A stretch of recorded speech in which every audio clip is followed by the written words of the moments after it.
Hi, and welcome to Kidney Plugged In. On this episode, we feature the last part in our special series, A Kidney Patient's Journey on Peritoneal Dialysis. So don't go anywhere, because part 3 is coming up next, right here on Kidney Plugged In.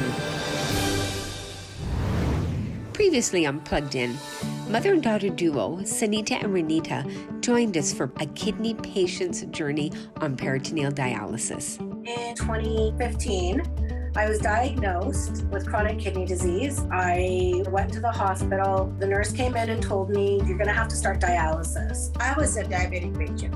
In January 2020, I got E. coli and I ended up in the hospital. And during that time, doctors found out that I'm having kidney failure. Her root cause of kidney failure is actually due to diabetes. The E. coli is what made her go to the hospital. So they quickly put me on hemodialysis. I was like, here goes my life. I'm going to be stuck in a hospital 3 times a week, hooked up to machines. But then when the nurses and doctors told me, you have other options, so they suggested peritoneal dialysis. After 1 year, they trained me and now I'm on PD and I'm loving it. They teach you everything. The nurses watch you at the hospital before they send you home. With something new, there's always an adjustment.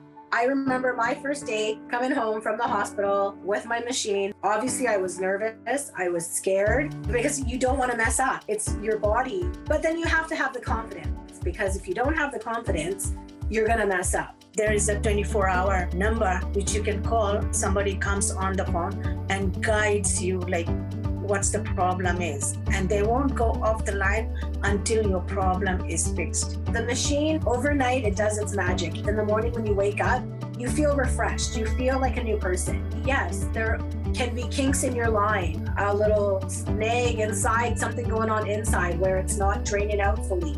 So many different things can happen. You do have to adjust a little bit. You may have to adjust your body position, or there might be a knot in your wire. One day I just turned around towards my husband. The machine beeped and told me, don't, you can't. So I said, machine doesn't want to see you. I turned around and it stopped beeping. Mom has a newer machine. I think it's more user-friendly and anyone can use it. Yeah, my machine is so small. It's like your carry-on. You go on the plane, you put it on top of overhead, and that's it. My machine was literally, I needed my own suitcase. So imagine a full-size suitcase. That was the size of my machine. I love this machine. It is very, very easy, and I'm ready to travel with it. We continue with part 3 of our series, A Kidney Patient's Journey on Peritoneal Dialysis, next. Hey honey, I lost the list for Jason's birthday thing. Obviously hamburger, cakes. No, not hamburger cakes. Hamburgers and cake. And buns, sausage. Okay. Ooh, eye candy. Is it a full moon tonight? People are being weird. And don't forget to make the Facebook event private this time. Okay, bye.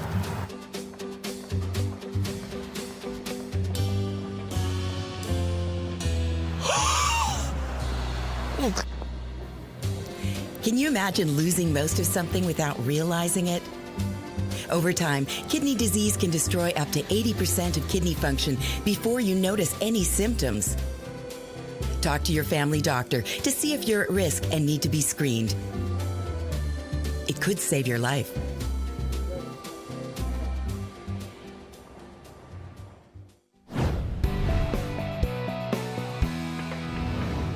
So great to see you again, Ranita. It's great being back. Thank you. So last time you were on the show, we talked about how you are no longer on dialysis. You've had a successful kidney transplant, but of course you had to make a choice before your transplant about what type of dialysis is right for you. In reflecting back, can you talk about that experience, and did you make the right choice and why? Thinking back on my journey on PD, I would say yes, definitely. It was a good choice. Again, some of the things I remember talking about in our past episodes was that, you have more freedom, you are able to travel. So out of choices, I would say yes, peritoneal dialysis was, even to this day, if I were to go back on dialysis, I would still choose PD. I honestly did not even know what PD or peritoneal dialysis was. I only knew of hemodialysis. I was laying in the hospital bed and the nurse came in and told me, you know what, you're gonna have to start dialysis. And I told her, I'm like, no, I am not doing dialysis over my dead body. She goes, okay, I'll send the doctor in to talk to you. The doctor came in, looked at me and said, okay, kid, you got 3 months to live if you don't want to do dialysis. And he walked out of the room. I cried and I sat there and said, okay, I guess to live, I need to do dialysis. It was like pretty much tough love, but that's how my story started, with going on dialysis. Technology nowadays has gotten better compared to 5 years ago when I was on dialysis. There's so much more that you can do now and easier treatments that you can do from home. As we mentioned last time on the show, your mom is on PD. And as you alluded to, there have been a lot of changes and technology advancements over time, even in the 7 years from when you've been on PD. Yes, that's correct. So mine, I had a training manual, a binder set up, which I had to do step by step, flip the page. And where my mom, she just pressed next and the machine talks to her. They delivered the machine at home and I hooked it up and the machine talks. Select a program, then touch next. So everything comes on the screen. It says, if you hook it up wrong, it will correct you. So you look at it, you read the instruction on the machine and you fix it. And I had no problem at all. I didn't have to call once. Can you share some of your key learnings, some of the tools that maybe you used in deciding what type of dialysis was best for you, Ranita? So there's so many different factors that each individual can consider when making the decision to go on peritoneal dialysis or hemodialysis. They're both good choices, but one may be better for one person versus another might be better for another person. I would always recommend to always consult with your healthcare team, your providers, such as your doctors and your care professionals would know what is best for each person, because peritoneal and hemodialysis, it may be good for one person, but it may be different for another. For example, my mom, because her health was really low, when she was admitted into the hospital, she had to go on hemodialysis right away. But as she got stronger and she got better, that's when they switched her over to peritoneal. They quickly tried to take action while I was in the hospital. They put me on hemodialysis. So after 1 year, they transferred me from one hospital to the other. And that's the time they requested for PD, since I asked for it. So they put me on PD. They trained me and now I'm on PD and I'm loving it. It is so good. So if you were in my situation like I was, where I had the choice of going on peritoneal or hemo, I would choose peritoneal dialysis. Again, it depends on your lifestyle. If you're more of an active person, you're able to do things by yourself, I would recommend peritoneal. Where if you're unable to do things and you need someone to care for you, or you're just in that stage where you just can't do things on your own, then I would recommend probably hemodialysis. And of course, you've got a very active lifestyle, and I assume that that was probably a fairly big factor in your decision to go with peritoneal dialysis.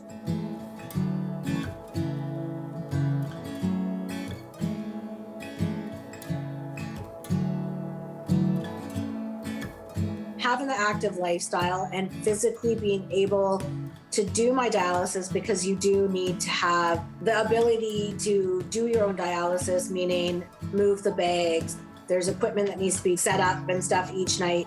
Physically being able to do that is a consideration as well. If you aren't able to do that, then peritoneal dialysis may not be right for you. But yes, most definitely being on that plus side of being more physically active and being able to do it, that was one of my considerations for doing peritoneal dialysis. So an important point that you just mentioned with respect to doing PD was that you had to have the right support, the right environment, enough room in your house to store all the supplies with PD. But the other big piece was having support in your life in terms of whether that's friends or family. And I know for you, you had your husband, Sonny, and your parents, and they were absolutely critical in terms of you having a successful experience with PD.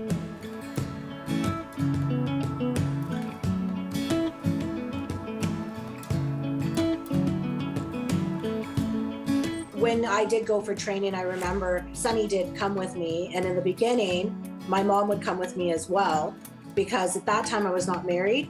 So someone in the house had to know how to do the dialysis setup in case of a time where I'm physically not able to because I'm not feeling well, or because I was injured, or for whatever reason, if I was unable to do my dialysis still needs to be done at nighttime.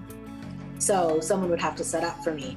So yes, there was many times during my journey that I remember my mom had to help me set up when I lived at home. And after I got married, Sonny, my husband, he would set up for me. My niece and nephew actually learned how to set up dialysis and would help me set up sometimes. So yeah, definitely having the support there is definitely a key success factor. I had a lot of family support, a lot of friend support.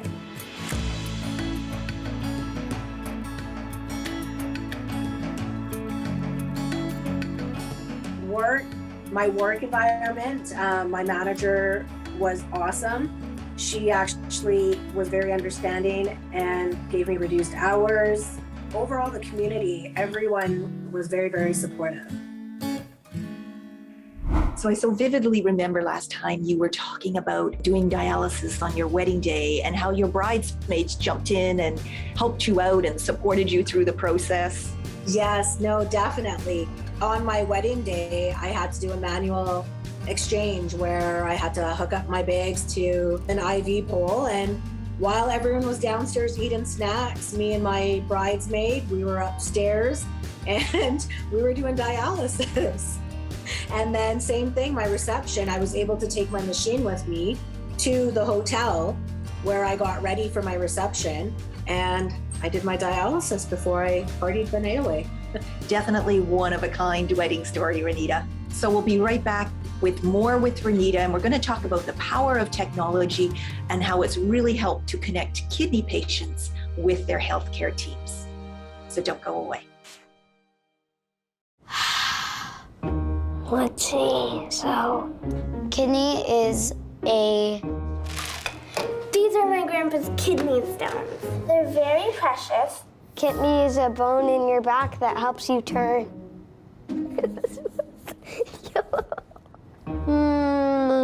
I don't know, to be honest. They don't know kidneys are vital, do you? Get the facts at kidney.ca. So Ranita, the last time you were on the show with your mom, we talked about the advancements in technology, and your mom was explaining how she used the digital platform ShareSource, and it really helped to keep her connected with her healthcare team. And of course, when you were on PD 7 years ago, you didn't have access to ShareSource. So can you talk a little bit about how you stay connected and how you help to keep yourself from feeling isolated? So for me, it was a lot of phone call appointments. My nurse would always call in. I would get phone calls. Okay, what is your weight today? What is this today? Because we have to check your weight, your blood pressure, how much did you drain that night? Get all the information from the machine. I'd have to go through my settings and write everything down in an old school logbook. And then when my nurse would call me, I would have to give her all that information. But now with my mom's setup, everything is all recorded in her machine. And with ShareSource, they have direct access. ShareSource transmits a patient's treatment data after completion of a dialysis session to the secure ShareSource platform. Healthcare providers can then access detailed information about a specific patient's treatment history, giving them the ability to make clinical decisions in a more timely manner. So if the nephrologist or any of her kidney team wants to know, okay, what is going on with Sunita today? They just log into her device and they can see, oh, today she did this. Oh, she's got too much fluid coming off. They'll give my mom a call and say, oh, you need to change your machine for tonight. They send a router with the machine, which they take all the information from your machine. My nurse takes it from there, as well as the head office does that.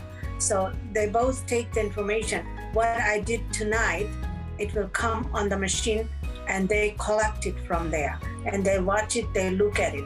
What time the machine beeped, what time, what recorded, how much fluid is taken out of me. And everything, it gets recorded, my weight and my pressure. I enter it. And so they look at it, and then my nurse adjusts from her office.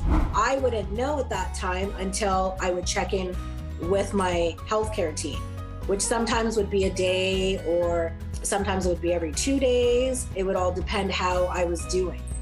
So I recall with your mom that it was pretty much smooth sailing, and it was just one night when her machine beeped, and it was pretty much instant feedback in terms of what the issue was, and she got it resolved immediately. So everything comes on the screen. It says, if you hook it up wrong, it will correct you. So you look at it, you read the instruction on the machine, and you fix it. And I had no problem at all. Only time I called was last night, that's it. So it's really quite remarkable when you think back to your own experience and how different it was. And you had to do phone calls, and obviously it took far more time than your mom's experience. Oh yes, for sure. I remember at nighttime sometimes, if you don't drain properly, your machine alarms. So it sets off this annoying alarm. And I would have to go read the machine, try to figure out, is there a kink in my line? What is going on? Alarms would go off and stuff, which is alarming, and you're scared, like in the middle of the night, your alarm's going off and you got to figure it out. I have my binder with my pages going step by step. What do I have to do? Where my mom just gets a phone call, or her machine will get a direct message. You need to drain, or there is a kink in your line. This is what's going on. And she knows right away, where I would have to problem solve. It is so easy to use. It tells step by step, anything goes on at night, it will beep, and you read the instruction on the screen. It speaks, actually. It says your patient line is off, you move your position or do whatever. It explains it to you. So that makes it very easy. I love this machine. So yes, technology has definitely gotten better over the past few years, for sure. So speaking of technology, it has been a huge connector, a huge lifesaver for kidney patients during difficult times, including the pandemic. So what are some of the tools that you've used to cope, to stay in touch, to help you from feeling isolated? So yes, this whole entire world has been through this pandemic, and we are still living through it. Some of the coping mechanisms that I had used was yoga, meditation, and I still use those to this day. Just trying to keep active as much as I can. Personally, stretches, yoga, trying to just keep happy.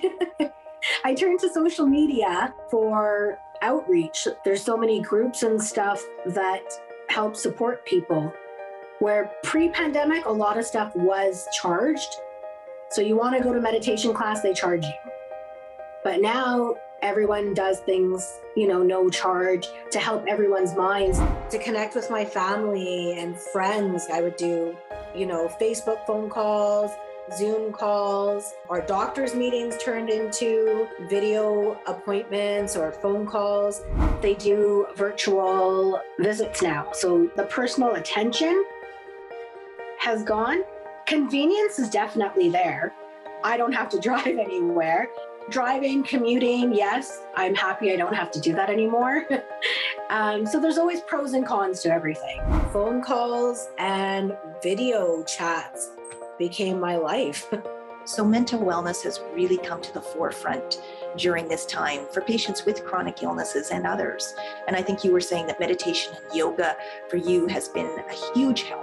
Yes, it most definitely did. I did go through a point where being isolated, being in a situation of the pandemic, I did fall under a little bit of depression.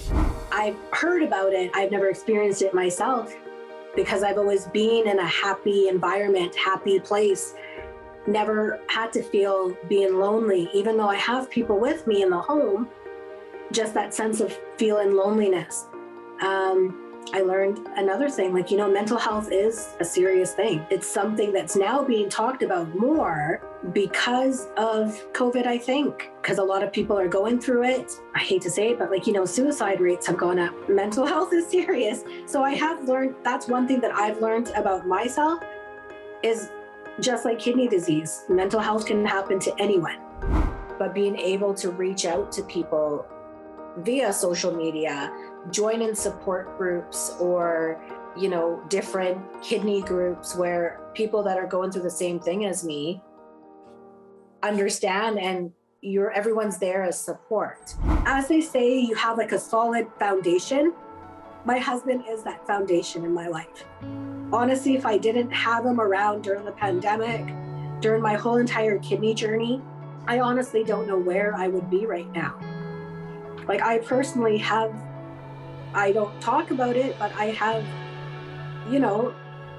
gotten to that point where I was so down in my life when I was first diagnosed, before I was married and everything, where I was like, it would be easier if I just wasn't in this world anymore. And then after I met my husband, it's like someone will still love you, even if you have kidney disease, if you're struggling, there is always someone there. So yes, he is probably one of my biggest supporters through everything.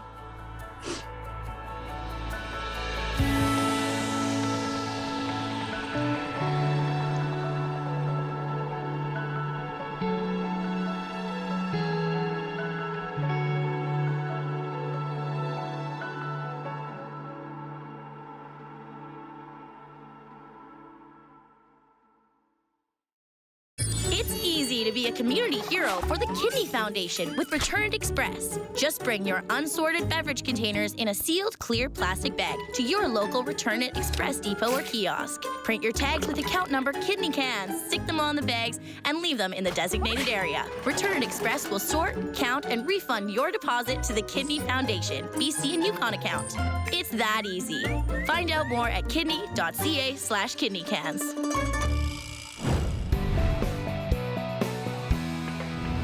So Ranita, how have things changed for you post-transplant? Well, post-transplant, I am back at work now. We are looking to conceive eventually in the future. So that is something we are definitely looking forward to. And, just living a happy lifestyle, happy, healthy transplant kidney life. I know one of the things that your mom mentioned last time that she was on the show is one of the reasons that she chose PD is she was really looking forward to when things opened up and she'd have the opportunity to travel, and that PD gave her that flexibility. Until I got this machine, which does it 8 hours at night and all day I'm free. So this is kind of a freedom for me.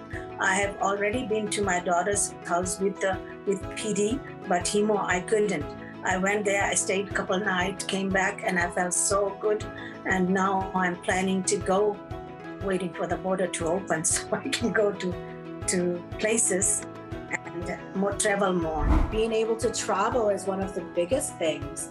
And when you have peritoneal, you can take your little machine with you as well. And when the borders do open, you can cross the border, you can go all around the world with your little machine. So I did actually travel to Mexico for my honeymoon. And with peritoneal dialysis or PD, you're able to travel because all you take is your machine, you get all your solutions delivered to your destination, and it's just more of a normal lifestyle, I would say. It's the new normal. It's a new normal with PD. So Ranita, before I let you go, I just wanted to ask you if you have any final words of wisdom for kidney patients out there. Yes, for sure. Like my mom always says to me, I'm her inspiration. She says, if I could do it, she could do it. When I heard about my daughter, I cried day and night. I didn't cry that much when I heard about myself, but I cried a lot about my daughter, day and night. Like that was like very scary thing for me. I really cried a lot.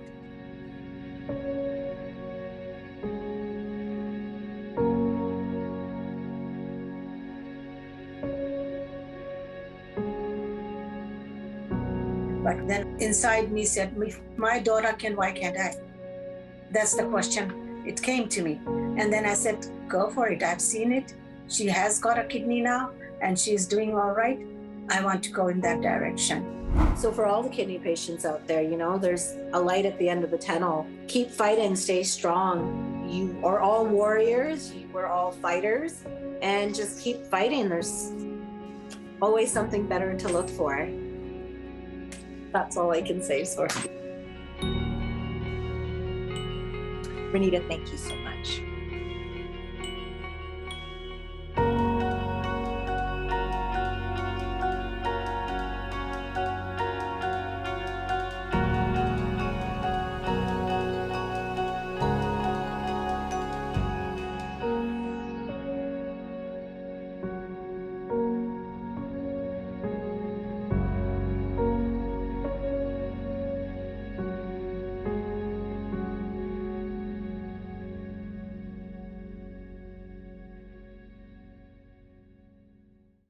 Thanks to all the car donations made to the Kidney Car program, the Kidney Foundation of Canada can help all these people with kidney disease. Those donations are instrumental in providing them with care and invaluable support. When you give your car to the Kidney Car program, it will be towed for free and recycled or resold. You'll also receive a tax receipt of at least $300. To continue to improve the quality of life of thousands of patients, we need your car today. So that's mainly what I used to do, is just the wonders of technology. The dog whined. I know. That was hilarious. I have this spray bottle. I was trying. Thank you for joining us again. You see this thing? Blooper! You do more good than you can even realize by doing these interviews. So, thank you. And I think I just froze. Thanks for joining us on Plugged In, and hopefully we'll get the scoop when you and Sunny are expecting. Thank you. It was my pleasure, and I love Plugged In, and I'll see you guys again.